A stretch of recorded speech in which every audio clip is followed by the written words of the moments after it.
Di ara na punta ato na pud ning dabdaban. Dera natay manok diha nga nay pinag-gravy lami kay gravy sa. So atong ipakita giyon sa ang chicken poppers.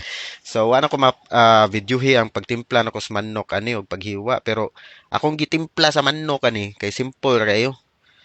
Black pepper, salt o kuan ra kanang bitsin gamay. Maura. So ato na dayon tong gikotan kita mo ato naganda man putag flour. So ato nang gikot pag human og coat na tong tarong ani gihiwa man tani ginagmay ang manok kay chicken poppers lagi. So ato na dayon na siyang gi kuan dia gilunod gi-fry nya. Di makita daghag mantika so ana lang wala na to gi-deep fry bali-balihon lang tanan niya. Ato na nang obserbaran kung kuan na luto na ba siya. Mao ni. Yeah, while ga prito on the other side, sunod taw-tao na nato ng balihon. Ana gibali na buwang.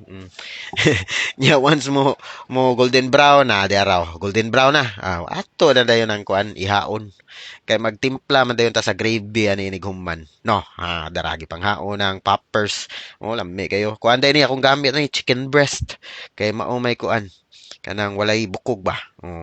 Yan nag-init na tag butter diha. Mao ni atong itimpla sa atong gravy.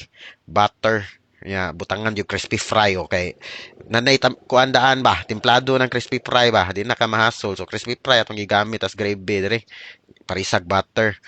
Imura nang i-mix-mix diha. Imura nang stir until makuha nimong sakto nga consistency nga imong gusto sa imong gravy. No, ano ba? Gravy man na. Mao na siya niya. Ato na nang timplahan sa tubig, huwata sa kanang mawa to iyang tibug-ol ug kuan ka pilit ba. Imo ra gyud i-adjust kung pila imong iabot tubig kana gibutangan na tog soy sauce gamay para na siya texture gamay, color-color pod gamay ba. Nya maparat-parat pod. So mao na nya sige ra kag dagdag tubig ato.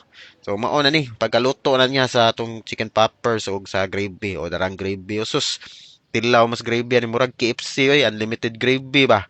No need na magto KFC, labaw panis KFC ni. Chicken poppers daraw, pinasawsaw, creamy kayo ang atong gravy pag-ingkit.